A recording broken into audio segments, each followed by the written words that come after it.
Salam damai Tuhan kita Yesus Kristus selalu beserta kita. Kita memasuki hari Minggu pekan kelima setelah perayaan Paskah, atau kita pada minggu kelima masa Prapaskah.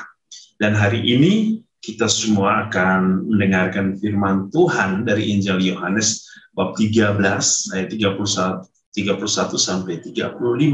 Dan Tuhan sungguh memanggil kita semua untuk hidup di dalam kasih, dan kasih itu yang akan membawa kita untuk mengenal Allah yang kudus. Dan ketika kita hidup di dalam pengenalan Allah yang kudus itu, kita ingin menjadi pribadi yang kudus, dan tentu dengan tujuan supaya kita bisa memasuki kota yang kudus, yaitu kota di mana Allah sedang menantikan kita, di mana kota yang penuh dengan cinta. Oleh karena itu, mari kita semua diundang untuk bersama-sama mendengarkan firman Tuhan. Inilah Injil suci menurut Yohanes.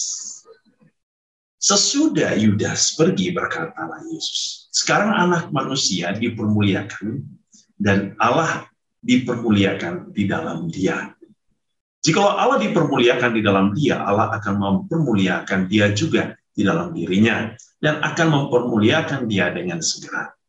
Hai anak-anakku, hanya seketika saja lagi aku ada bersama kamu.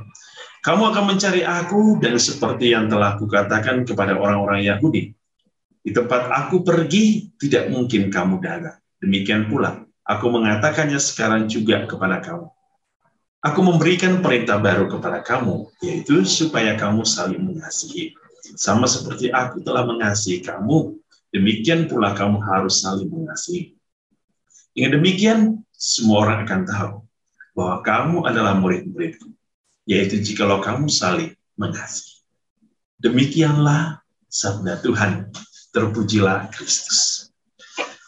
Saudara-saudariku yang dikasihi Tuhan, apa yang menjadi ciri khas Allah, identitas Allah, karakter Allah adalah kasih. Di mana ada kasih, di situ ada Allah. Maka kita mendengar istilah Deus Caritas. Allah adalah kasih. Jikalau kita memiliki kasih, kita menghidupi kehidupan kita dengan kasih, menjalankan kehidupan kita dalam kasih, maka kita sesungguhnya telah menghadirkan Allah yang adalah sumber kasih itu sendiri. Maka Yesus hari ini dalam bacaan Injil Yohanes yang mengatakan tentang identitas sebagai seorang pengikut Kristus, bahwa dia berkata bahwa kamu hanya bisa disebut murid-muridku jikalau kamu saling mengasihi. Jadi identitas, karakter, ciri hidup seorang murid Tuhan adalah kasih. Hidup dalam kasih, berbuat kasih, berbagi kasih, dan segala macam yang didasarkan pada kasih. Kasih selalu beridentikan dengan kebaikan dan kebenaran. Nah, saudara-saudari, mengapa kita harus hidup dalam kasih? Ya, kita mendengar Injil hari ini, bagaimana ketika Yudas mengkhianati Tuhan, lalu ia meninggalkan Tuhan. Oleh karena apa? Mengapa Yudas mengkhianati Tuhan, lalu meninggalkan Tuhan? Oleh karena apa? Ia tidak menaruh kasih yang sempurna kepada Allah. Ia tidak menaruh kasih yang sempurna kepada surga. Ia lebih mementingkan satu kepentingan duniawi. Kasih dia, cinta dia bukan cinta yang kekal, tetapi cinta yang manipulasi, cinta yang halusinasi, imajinasi, cinta yang tidak sejati, yang akhirnya apa? Ia mengkhianati Tuhan hanya dengan 30 keping perak. Ia membandingkan kebaikan Allah, cinta Allah, kemuliaan Allah dengan uang, dengan harta, dengan benda. Akhirnya apa? Yudas kehilangan semuanya. Ya. Maka Yesus hari ini mengingatkan kita, kalau kita tidak ingin mengalami apa yang kita dengar dalam bacaan kedua dari kitab Wahyu, supaya kita tidak mengalami ratap tangis, kedukaan, kecemasan, kekhawatiran, ketakutan, penyesalan, maka hiduplah ya di atas dasar kasih.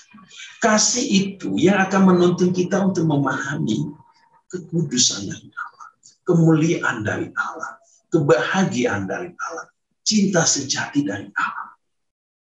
Para murid Yesus, kalau kita mendengar dari bacaan pertama hari ini dari Kisah Para Rasul, begitu besar kasih mereka kepada Allah. Setelah sepeninggalan Yesus, mereka benar-benar hidup di dalam kasih, dalam satu kesatuan jemaat. Mereka semua menjual harta mereka, mereka membagikan harta mereka, dan mereka saling memberi, saling mendukung. Mereka mewartakan tentang kebaikan Allah, tentang keselamatan, tentang kebenaran Allah, di mana saja mereka pergi. Mereka tidak takut akan penderitaan, sebab bagi mereka penderitaan sudah menjadi bagian hidup. Mengikuti Kristus berarti hidup di dalam salib Tuhan. Oleh karena itu, saudara-saudari, Yesus melalui Injil hari ini mengingatkan kita bahwa tujuan hidup kita adalah ke kota yang kudus, Yerusalem baru, yang kita dengar di dalam bacaan kedua dari kitab Wahyu. Yesus sudah memasuki Yerusalem, kota Yerusalem di mana ia dihukum, ia dicerca, ia diludahi, ia dimaki, ia dihukum mati. Tapi Yerusalem yang baru ini, Yerusalem di mana tidak ada rasa sakit dan kepedihan, yang ada hanya cinta. Ya. Dikatakan di dalam kitab Wahyu bahwa Yerusalem baru akan menghapus segala air mata. Ya. Maut tidak akan lagi ada, tidak ada lagi perkabungan, tidak ada lagi ratap tangis, tidak ada lagi duka cita. Segala sesuatu yang lama itu telah berlalu. Kita semua hidup di bawah tahtanya yang kudus, di mana tahta yang memberikan kita kebahagiaan sejati. Kita akan mengalami hidup yang baru, ya, hidup yang baru di dalam Allah. Tetapi bagaimana kita bisa mengalami hidup yang baru itu? Yesus hari ini memberikan kita perintah. Hiduplah di dalam kasih satu sama lain. Berarti tidak ada kebencian, ya, tidak ada permusuhan, tidak ada perselisihan, tidak ada dendam, tidak ada peperangan. Yang ada hanya hidup di dalam kebaikan Allah, kebenaran Allah. Pasca harus membangkitkan kita untuk berubah, untuk mengalami sukacita yang kekal, sukacita yang abadi. Oleh karena itu, saudara-saudari, mari Tuhan Yesus memanggil kita hari ini. Jikalau kamu adalah murid-muridku, ya, jikalau kamu adalah murid-muridku, hiduplah di dalam kasih, saling mengasihi satu sama lain. Tuhan Yesus hari ini menguduskan kita, memberkati seluruh hidup dan karya kita, pelayanan kita, keluarga kita, dan semoga semua orang yang sakit disembuhkan, yang berduka dihibur oleh Allah, dan semoga kasih karunia Allah memberkati kita selalu. Dalam nama Bapa dan Putra dan Roh Kudus. Amin.